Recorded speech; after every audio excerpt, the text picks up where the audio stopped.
Everyone, welcome back to अपनी कक्षा। आज की क्लास में हम स्टार्ट करने वाले हैं एनसीईआरटी एक्सरसाइज। इस क्लास के अंदर हम सारे के सारे आपके एंड एक्सरसाइज के क्वेश्चन सॉल्व करेंगे for chapter number 1 that is matter in our surrounding. तो इस वीडियो को देखने से पहले आपको इस चैप्टर का पूरा वीडियो देख के आना है ताकि आपको सारे के सारे कॉन्सेप्ट समझ में आए और फटाफट से आप सारे क्वेश्चंस को समझ पाएं और खुद ही कर पाएं। तो चलिए स्टार्ट करते हैं बिना किसी देरी के। फर्स्ट क्वेश्चन देखने वाले हैं आपका हम एनसीईआरटी का। देखिए क्वेश्चन नंबर 1 में क्या पूछा गया है, convert the following temperature to the Celsius scale. यहाँ पे हमें क्वेश्चन के अंदर केल्विन स्केल के अंदर गिवन है और हमें कन्वर्ट करना है इसको किसके अंदर, सेल्सियस स्केल के अंदर। हमने टोटल 3 स्केल्स पढ़े थे टेम्परेचर को मेजर करने के लिए। एक हमने देखा था डिग्री सेल्सियस, दूसरा था हमारा degree Fahrenheit and third number पे हमने क्या देखा था, केल्विन। अब जो केल्विन होता है ये हमारा होता है एसआई स्केल, ये स्टैंडर्ड है टेम्परेचर को मेजर करने के लिए। ठीक है, तो यहाँ पे हमें स्टैंडर्ड एसआई के अंदर गिवन है दैट इज केल्विन, हमें इसको कन्वर्ट करना है सेल्सियस स्केल के अंदर। एक बात और आपको यहाँ पे ध्यान रखनी है, देखो हम सेल्सियस और फ़ारेनहाइट के साथ डिग्री को यूज करते हैं जबकि केल्विन के साथ हम यहाँ पे डिग्री यूज नहीं करते। ये वाला पॉइंट काफी इंपॉर्टेंट है। अगर आप केल्विन के साथ भी डिग्री लगा के आओगे तो आपके मार्क्स डिडक्ट हो जाएंगे, तो इस चीज का आपको ध्यान रखना है। चलिए अब हमने कन्वर्जन का फैक्टर तो देखा हुआ है, कैसे करते हैं हम। अगर हमें केल्विन के अंदर कन्वर्ट करना होता है तो हम डिग्री सेल्सियस वाले टेम्परेचर में 273 का फैक्टर क्या कर देते हैं, सिंपली ऐड कर देते हैं। अब हमें केल्विन में गिवन है और हमें डिग्री सेल्सियस फाइंड आउट करना है तो हम इसको यहां लेकर जाएंगे, राइट, सिंपल मैथमेटिक्स। तो डिग्री सेल्सियस का फॉर्मूला क्या आ जाएगा हमारा, केल्विन वाला टेम्परेचर में से हम 273 के फैक्टर को क्या कर देंगे, माइनस कर देंगे, तो हमारा डिग्री सेल्सियस के अंदर टेम्परेचर आ जाएगा। चलिए अब हम देखेंगे पार्ट नंबर 1। फर्स्ट पार्ट के अंदर आपको गिवन है 293 केल्विन। अब 293 केल्विन को अगर हमें सेल्सियस, डिग्री सेल्सियस के अंदर कन्वर्ट करना है तो हम क्या करेंगे, 293 में से किसको माइनस कर देंगे, 273 को। 273 को जब हम माइनस करेंगे तो हमारा आंसर कितना आया, 20 डिग्री सेल्सियस हमारा आंसर आ गया। तो इसका आंसर क्या हो गया, 20 डिग्री सेल्सियस। अब पार्ट बी को हम बहुत आसानी से खुद ही सॉल्व कर सकते हैं। ठीक है, देखिए सेकंड पार्ट में क्या पूछा गया है, हमें कन्वर्ट करना है 470 को डिग्री सेल्सियस में। तो सिंपल हम 470 में से किसको माइनस करने वाले हैं, 273 फैक्टर को। 273 को हमने सब्ट्रैक्ट कर दिया तो हमारा आंसर कितना आ जाएगा, देखो यहाँ पे हमारा आंसर आ जाएगा 197 डिग्री सेल्सियस। इसका आंसर क्या आ गया है, 197 डिग्री सेल्सियस। तो इस तरीके से हमें कन्वर्जन करना होता है। आपको ये फॉर्मूला सिंपल सा ध्यान होना चाहिए, फिर आप अपने आप से इसको कन्वर्ट कर सकते हैं। चलिए अब हम सेकंड क्वेश्चन देखने वाले हैं। सेकंड क्वेश्चन में क्या पूछा हुआ है, अच्छा इस तरीके से आप इसको सॉल्व कर सकते हैं जैसे अभी मैंने आपको करके दिखाया यहाँ पे। ठीक है, चलिए नेक्स्ट है हमारा, convert the following temperature to the Kelvin scale. अब इस केस में हमें क्या गिवन है, हमें केल्विन स्केल के अंदर कन्वर्ट करना है। हमें दिया किसके अंदर है, डिग्री सेल्सियस के अंदर। ठीक है, तो हम क्या करेंगे, जैसे हमने फॉर्मूला क्या पढ़ा, देखो अगर हमें केल्विन में निकालना होता है तो हम डिग्री सेल्सियस को लेते हैं और इसके अंदर 273 को ऐड कर देते हैं, सिंपल। तो पार्ट ए में आपको कितना गिवन है, 25 डिग्री सेल्सियस। तो ए पार्ट के लिए हम क्या करेंगे, 25 डिग्री सेल्सियस में 273 को ऐड कर देंगे, सिंपल। कितना आ जाएगा हमारा, 298 केल्विन हमारा आंसर आ गया, राइट, 298 केल्विन। अब देखिए पार्ट बी, सेकंड पार्ट के अंदर हमें दिया गया है 373 डिग्री सेल्सियस। अब इसको केल्विन में कन्वर्ट करने के लिए हम फिर से क्या करने वाले हैं, 373 के अंदर हम ऐड कर देंगे 273 को। 273 के फैक्टर को जैसे ही हम ऐड करेंगे हमारा आंसर कितना आने वाला है, यहाँ पे देखो 646 केल्विन हमारा यहाँ पे आंसर आ जाएगा। देखिए यहाँ पे सिंपल ऐड किया गया है और हमारा आंसर आ जाएगा। तो सिंपल सा कन्वर्जन वाला फैक्टर 273 या तो सब्ट्रैक्ट होगा या तो क्या होगा, ऐड होगा। हमें बस यही ध्यान रखना है। चलिए अब हम नेक्स्ट क्वेश्चन पे जंप करते हैं। नेक्स्ट क्वेश्चन आपका क्वेश्चन नंबर 3 क्या पूछा है इसके अंदर, देखो give reason for the following observation. हमें ये 2 स्टेटमेंट्स पूछी हैं, हमें इसका रीजन बताना है। तो स्टेटमेंट नंबर 1 में क्या पूछा है, naphthalene balls disappear with time without leaving any solids. तो जो नेफ्थलीन बॉल्स होती हैं जो हम गर्म कपड़ों में रखते हैं सर्दियों के टाइम पे, जब सर्दियां खत्म हो जाती हैं तो आपके स्वेटर्स के अंदर तो क्या मम्मी आपकी जरूर रखती होंगी नेफ्थलीन, व्हाइट कलर की छोटी छोटी स्पैरिकल बॉल्स होती है जिनको हम सर्दियों के कपड़ों में रखते हैं। और जब नेक्स्ट सीजन में हम उनको कपड़ों को देखते हैं, उस स्वेटर को जब हम खोल के देखेंगे तो वहां पे आपको ये नेफ्थलीन बॉल नहीं मिलेगी। उसका रीजन क्या है, ये हमने चैप्टर के अंदर डिस्कस किया था। नेफ्थलीन एक सब्लिमेबल कंपाउंड है, यानी कि नेफ्थलीन के अंदर होता है सब्लिमेशन। नेफ्थलीन के अंदर क्या होता है, पार्ट ए हम डिस्कस कर रहे हैं अभी, क्या होता है सब्लिमेशन। सब्लिमेशन क्या है, एक ऐसी प्रोसेस जिसके अंदर सॉलिड जो कंपाउंड होता है वो सॉलिड डायरेक्टली कन्वर्ट हो जाता है गैसियस स्टेट के अंदर, यानी कि बीच में लिक्विड स्टेट आती ही नहीं है, डायरेक्टली कन्वर्ट होता है गैसियस स्टेट के अंदर। तो इस क्वेश्चन का आंसर क्या हो जाएगा, सब्लिमेशन के फिनोमेनन की वजह से नेफ्थलीन बॉल डायरेक्टली किसके अंदर कन्वर्ट हो जाती है, गैसियस स्टेट, और कोई भी हमें सॉलिड कंपाउंड बाद में देखने को नहीं मिलता है। अब ये क्वेश्चन अगर आपका ज्यादा मार्क्स का पूछा जाता है तो आपको सब्लिमेशन की डेफिनेशन भी यहाँ पे लिख देनी है, एक्सप्लेन कर देनी है, राइट। चलिए नेक्स्ट बी पार्ट हम देखने वाले हैं। We can get the smell of perfume sitting several meters away। अगर किसी इंसान ने, किसी कोने में कोई इंसान खड़ा है, उसने वहां पे जाके परफ्यूम को स्प्रे किया तो मुझे यहां तक खुशबू आने वाली है उस परफ्यूम की। उसका रीजन क्या है, देखिए जो एयर के पार्टिकल्स होते हैं वो मूवमेंट में तो होते हैं, कभी भी जो एयर है वो स्टैटिक तो नहीं होती ना, एयर हमेशा मूव करती रहती है, मूवमेंट में होती है एयर के पार्टिकल्स, ठीक है। अब जैसे ही कोने में खड़े उस इंसान ने परफ्यूम को स्प्रे किया तो एयर के अंदर जो पार्टिकल्स है उसके बीच में कुछ ना कुछ स्पेस भी होगा। मान लीजिए ये एयर के पार्टिकल्स को मैं यहाँ पे दिखा रही हूं, ठीक है। अब एयर के पार्टिकल्स के बीच में क्या होगा, स्पेस है, क्या प्रेजेंट है, कुछ ना कुछ यहाँ पे स्पेस प्रेजेंट है, राइट। ये स्पेस है, इंटरपार्टिकल स्पेस इसको हम बोलते हैं। अब जैसे ही वो इंसान, कोई भी इंसान परफ्यूम को अगर स्प्रे करता है, परफ्यूम को क्या किया, स्प्रे किया, तो स्प्रे करने के बाद ये जो परफ्यूम के पार्टिकल्स हैं ये एयर के अंदर आके इंटरमिक्स हो जाते हैं।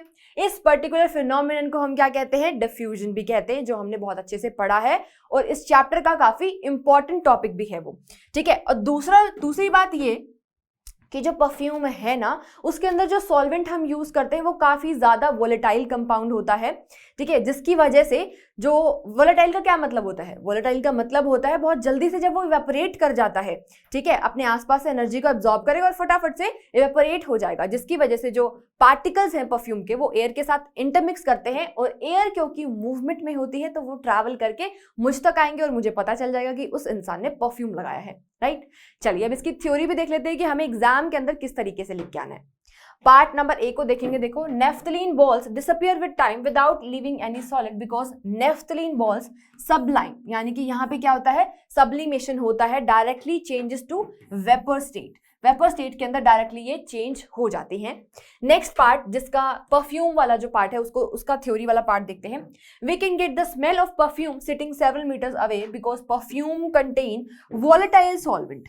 परफ्यूम के अंदर क्या प्रेजेंट होता है, एक वॉलेटाइल सॉल्वेंट प्रेजेंट होता है और डिफ्यूजन की वजह से वो हम तक पहुंच पाता है चाहे हम कुछ मीटर दूर ही क्यों ना हो, ठीक है। चलिए नेक्स्ट क्वेश्चन देखते हैं अभी हम। Arrange the following substances in increasing order of force of attraction between the particles। ठीक है, फोर्स ऑफ अट्रैक्शन की यहाँ पे बात की गई है। किसकी बात की गई है, फोर्स ऑफ अट्रैक्शन की। फोर्स ऑफ अट्रैक्शन का क्या मतलब है, दो पार्टिकल्स के, मान लो ये दो पार्टिकल्स हैं, ये एक दूसरे को किस फोर्स से अट्रैक्ट कर रहे हैं उस फोर्स की बात की गई है यहाँ पे, फोर्स ऑफ अट्रैक्शन, ठीक है।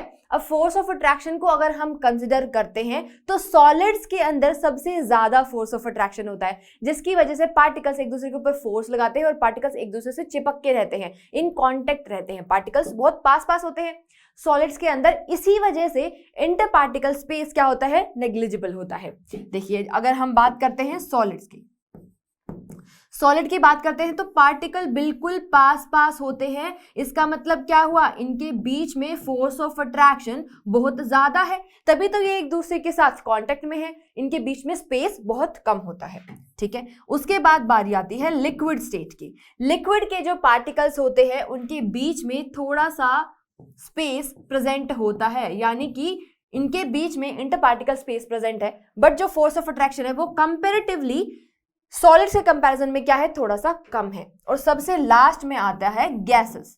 तो जो गैसेस होती हैं उनके बीच के उनके जो पार्टिकल्स होते हैं वो बहुत ज्यादा दूर दूर होते हैं, इनके बीच में इंटरपार्टिकल स्पेस बहुत ज्यादा होता है। इसका मतलब क्या हुआ, फोर्स ऑफ अट्रैक्शन बहुत कम होगा, नेग्लिजिबल होगा, तभी तो पार्टिकल्स एक दूसरे को अट्रैक्ट नहीं कर पा रहे और पार्टिकल्स बहुत दूर दूर हैं। ठीक है, तो इसका मतलब सॉलिड्स के अंदर फोर्स ऑफ अट्रैक्शन सबसे ज्यादा होता है, फिर लिक्विड, और फिर किसके अंदर होता है, गैसेस के अंदर होता है। अब जो हमें क्वेश्चन में पूछा गया है, हमें उसकी बस फिजिकल स्टेट चेक करनी है। देखिए वाटर क्या होता है, वाटर एक लिक्विड स्टेट में रहता है रूम टेम्परेचर पर। शुगर क्या है, शुगर इज सॉलिड, और ऑक्सीजन क्या है, गैसियस स्टेट में होता है। अब हम इस हिसाब से बता सकते हैं कि किसके अंदर सबसे ज्यादा फोर्स ऑफ अट्रैक्शन है। तो सबसे ज्यादा फोर्स ऑफ अट्रैक्शन किसके अंदर होगा, शुगर। क्यों, क्योंकि शुगर एक सॉलिड है। उसके बाद किसके अंदर होगा, liquid, that is water, and उसके बाद किसके अंदर होगा, ऑक्सीजन, क्योंकि ऑक्सीजन क्या है, एक गैस है। तो हमारा आंसर हो जाएगा ये। ठीक है, क्लियर हुआ। चलिए अब हम नेक्स्ट क्वेश्चन को देखने वाले हैं। आपको इस तरीके से आप समझाव के भी आ सकते हैं। जब भी एक इस क्वेश्चन को लिखेंगे, ये थोड़ा सा ज्यादा मार्क्स में, 1 मार्क में है तो डायरेक्टली आपको आंसर लिखना है, बट 2 मार्क्स में या 3 मार्क्स में अगर ये क्वेश्चन पूछते हैं कभी, जबकि पूछने के चांसेस काफी कम है, तो आप पूरा एक्सप्लेन करके आना यहाँ पे कि सॉलिड्स के अंदर फोर्स ऑफ अट्रैक्शन ज्यादा होता है एंड शुगर जो है वो एक सॉलिड स्टेट के अंदर प्रेजेंट होती है। ठीक है, चलिए ये हमने देख लिया है। नेक्स्ट क्वेश्चन अभी हम देखने वाले हैं, what is the physical state of water at, हमें कुछ टेम्परेचर्स गिवन है, 25 degree Celsius, 0 degree Celsius and 100 degree Celsius. हमें वाटर की फिजिकल स्टेट बतानी है इस टेम्परेचर पे। तो 25 डिग्री सेल्सियस को हम मानते हैं रूम टेम्परेचर। क्या मानते हैं, रूम टेम्परेचर। ठीक है, general room temperature 25 degree Celsius को माना जाता है। तो रूम टेम्परेचर पे वाटर कैसा होता है, कौन सी स्टेट में प्रेजेंट होता है, लिक्विड स्टेट में प्रेजेंट होता है। तो इसको हम क्या कहेंगे, इस स्टेट में वाटर होगा लिक्विड स्टेट में। 0 डिग्री सेल्सियस पे वाटर क्या होता है, फ्रीज करता है, फ्रीजिंग स्टेट, यानी कि अब वाटर कन्वर्ट हो जाएगा आइस में, एंड आइस क्या है, सॉलिड है। तो 0 डिग्री सेल्सियस पे वाटर लिक्विड स्टेट में भी रहेगा, क्योंकि कुछ पार्ट तो अभी भी लिक्विड होगा ना, जो कि फ्रीज होना स्टार्ट हो रहा है, और साथ ही साथ सॉलिड स्टेट में भी होगा। ठीक है, 100 डिग्री सेल्सियस की अगर बात करते हैं तो यहाँ पे वाटर बॉईल होना स्टार्ट हो जाता है, यानी कि यहाँ पे वाटर वेपर स्टेट में होगा एक तो। ठीक है, वेपर स्टेट में होगा, यहाँ पे वेपराइजेशन स्टार्ट हो जाता है, साथ ही साथ वाटर अभी लिक्विड स्टेट में भी होगा, जो कि अभी वेपर में कन्वर्ट होने वाला है। तो इस तरीके से हमें इस क्वेश्चन को सॉल्व करना है। नेक्स्ट देखिए, इस तरीके से हम यहाँ पे लिख के आ सकते हैं, 100 डिग्री सेल्सियस में liquid and gases both state में ये रहने वाला है। नेक्स्ट देखेंगे, next question, give 2 reasons to justify. आप जस्टिफाई, आपका जो ए पार्ट है उसमें क्या पूछा गया है, water at room temperature is liquid. Question थोड़ा सा अजीब लगा होगा, वाटर तो रूम टेम्परेचर पर लिक्विड ही रहता है, इसमें क्या जस्टिफाई करें। तो ऐसे क्वेश्चंस को भी हम देखो किस तरीके से हम लिख के आएंगे कि हमारे मार्क्स डिडक्ट नहीं हो। ठीक है, वाटर जो है वो रूम टेम्परेचर पर, आरटी पर कैसा होता है, लिक्विड स्टेट में होता है, और रूम टेम्परेचर हम मानते हैं 25 डिग्री सेल्सियस। ठीक है, वाटर बॉईल कब करता है, अगर वाटर को वेपर स्टेट के अंदर होना होगा, वेपर स्टेट में कब हो सकता है वाटर, जब वो बॉईल करने लगे, यानी कि more than temperature 100 degree Celsius हो, तभी वो वेपर स्टेट में मिल सकता है। और सॉलिड स्टेट में कब होगा, जब टेम्परेचर हमारा कितना होगा, 0 डिग्री सेल्सियस और उससे कम होगा, तब क्या होगा, हमारा वाटर सॉलिड स्टेट में प्रेजेंट हो सकता है। तो जो 25 डिग्री सेल्सियस है रूम टेम्परेचर, वो तो इंटरमीडिएट टेम्परेचर हो गया, तो वहां पे ऑब्वियसली बात है हमारा जो वाटर होगा वो कौन सी स्टेट में रहने वाला है, लिक्विड स्टेट में रहने वाला है। तो इसी तरीके से आपको इन्हीं पॉइंट्स को थ्योरी में लिख के आना है। और इसके साथ साथ हम कह सकते हैं कि जो वाटर होता है वो रूम टेम्परेचर के ऊपर फ्लो करता है, उसका कोई डेफिनेट शेप नहीं है। अब जिस भी चीज का डेफिनेट शेप नहीं होता उसको हम किसके अंदर काउंट करते हैं, फ्लूइड्स के अंदर काउंट करते हैं। ठीक है, वो कंटेनर की शेप ले लेता है एट रूम टेम्परेचर, तो वो क्या हुआ, लिक्विड हुआ। इस तरीके से आप बता सकते हो। तीसरा पॉइंट, आप इसके अंदर फोर्स ऑफ अट्रैक्शन की बात कर सकते हो। आप कह सकते हो कि यहाँ पे जो पार्टिकल्स होते हैं इनके बीच में फोर्स ऑफ अट्रैक्शन नेग्लिजिबल तो नहीं, क्योंकि नेग्लिजिबल तो गैसेस के अंदर होता है, इनके अंदर फोर्स ऑफ अट्रैक्शन काफी कम होता है अगर हम कंपेयर करते हैं सॉलिड्स से। तो इस तरीके से आप 2-3 पॉइंट्स यहाँ पे मेंशन कर सकते हो। नेक्स्ट बी पार्ट आपसे पूछा है, एन आयन अलमीरा is solid at room temperature. अब रूम टेम्परेचर पे जो आयन की अलमीरा है वो तो सॉलिड ही होगी। उसका रीजन, पहला रीजन आप ये देख सकते हो कि जो अलमीरा है वो एक डेफिनेट शेप के अंदर प्रेजेंट है एट रूम टेम्परेचर। अब जिसकी डेफिनेट शेप होती है वो क्या होते हैं, सॉलिड्स होते हैं। दूसरा पॉइंट आप वही, अब जो आयन होता है जो सॉलिड है आपका, उसका जो मेल्टिंग पॉइंट है वो बहुत ज्यादा होता है, बहुत हाई मेल्टिंग पॉइंट है। रूम टेम्परेचर पे क्या हम आयन की अलमीरा को मेल्ट कर सकते हैं, पॉसिबल ही नहीं है, ठीक है। तो क्योंकि उसका मेल्टिंग पॉइंट बहुत ज्यादा है, बहुत हाई है, इसी वजह से जो रूम टेम्परेचर है वहां पे हमारी आयन अलमीरा कैसी होती है, सॉलिड स्टेट में होती है। दूसरा आप फोर्स ऑफ अट्रैक्शन की बात यहाँ पे कर सकते हो कि क्योंकि वो उसके जो पार्टिकल्स है इसके बीच में फोर्स ऑफ अट्रैक्शन बहुत ज्यादा है, इसी वजह से ये क्या है, सॉलिड है एट रूम टेम्परेचर, ठीक है। तो इस तरीके से आपको लिख के आना है, देखो an iron almirah is solid at room temperature because the melting point of iron is higher than the room temperature। इस तरीके से आपको ये 2-3 पॉइंट्स में आप इस क्वेश्चन को सॉल्व कर सकते हो, इसकी एक्सप्लेनेशन को लिख सकते हो। नेक्स्ट देखेंगे, देखो why is ice at 273 Kelvin more effective in cooling than the water at the same temperature। 273 kelvin temperature है हमारे पास, कितना है 273 केल्विन। सेम टेम्परेचर पे एक बीकर के अंदर हमारे पास क्या है, हमने आइस ले ली है, ठीक है, क्या ले ली, आइस, इसमें क्या है, आइस है, और दूसरे बीकर के अंदर हमने क्या ले लिया है, वाटर ले लिया है, ठीक है। तो आपसे क्या पूछा गया है कि सेम टेम्परेचर है दोनों का, बट फिर भी जो कूलिंग इफेक्ट है ना, इसका आइस का कूलिंग इफेक्ट ज्यादा है, उसका रीजन हमें बताना है, ठीक है। अब जो आइस है वो मेल्ट करना स्टार्ट करेगी, ठीक है। मेल्ट करने के लिए उसे क्या चाहिए होगा, वो सराउंडिंग से हीट लेगी, यानी कि उसके अंदर एक छुपी हुई हीट प्रेजेंट है जिसको हम बोलते हैं latent heat of fusion. Fusion मतलब स्टेट का चेंज होना, यानी कि अभी वो सॉलिड से लिक्विड के अंदर कन्वर्ट होना शुरू करेगी, जिसके लिए वो सराउंडिंग से हीट को एब्जॉर्ब करेगी। यही रीजन है कि जो आइस होती है वो ज्यादा कूलिंग इफेक्ट शो करती है वाटर के कंपैरिजन में, जबकि दोनों का जो टेम्परेचर है वो सेम है। रीजन क्या है, लेटेंट हीट ऑफ फ्यूजन, ठीक है। ये इंपॉर्टेंट क्वेश्चन है, ये आपका पूछा जा सकता है एग्जाम में। चलिए थ्योरी कैसे लिखेंगे, देखो ice at 273 Kelvin will absorb heat energy और latent heat is the hidden heat, जो छुपी हुई हीट होती है, from the medium to overcome the fusion to become water के अंदर वो कन्वर्ट होगा, मेल्टिंग उसकी स्टार्ट हो जाएगी। Hence the cooling effect of ice is more than the water at the same temperature। Same temperature पे, इसी वजह से जो बीकर जिसके अंदर आइस प्रेजेंट है उसका कूलिंग इफेक्ट क्या होने वाला है, ज्यादा होने वाला है, ठीक है। चलिए नेक्स्ट क्वेश्चन देखेंगे अभी हम। What produces more severe burn, boiling water और steam। अभी हमने क्या ले लिया है, दो कंडीशंस ली हैं। एक तो हमारा बॉइलिंग हो रही है उस वाटर के अंदर, बॉइल वाटर है, एक तो बॉइलिंग वाटर है, और दूसरा क्या है, स्टीम हमने ले ली है। तो दोनों में से कौन ज्यादा सीवियर बर्न क्रिएट कर सकता है, तो इसका आंसर क्या होगा हमारा, जो स्टीम है वो ज्यादा सीवियर बर्न क्रिएट कर सकती है। क्यों, क्योंकि उसके अंदर फिर से वही हिडन हीट प्रेजेंट है, ठीक है। वहां पे क्या हो रहा है, उसके अंदर एक एक्स्ट्रा हीट प्रेजेंट है, क्योंकि अभी उसका अभी जस्ट कन्वर्जन हुआ है, जिसकी वजह से उसने सराउंडिंग से हीट ली थी। इसी वजह से जो हमारी स्टीम होती है वो ज्यादा सीवियर बर्न हमें कर सकती है, स्टीम एट 100 डिग्री सेल्सियस, जबकि दोनों का टेम्परेचर क्या है, 100 डिग्री सेल्सियस ही है, बट फिर भी जो स्टीम है वो ज्यादा सीवियर बर्न क्रिएट कर सकती है, ज्यादा सीवियर बर्न क्रिएट कर सकती है, क्योंकि इसके पास एक्स्ट्रा हीट है, hidden in the form of latent heat जिसको हम कहते हैं, ठीक है। चलो नेक्स्ट क्वेश्चन अब हम देखेंगे। Name A, B, C, D, E and F in the following diagram showing change in the state।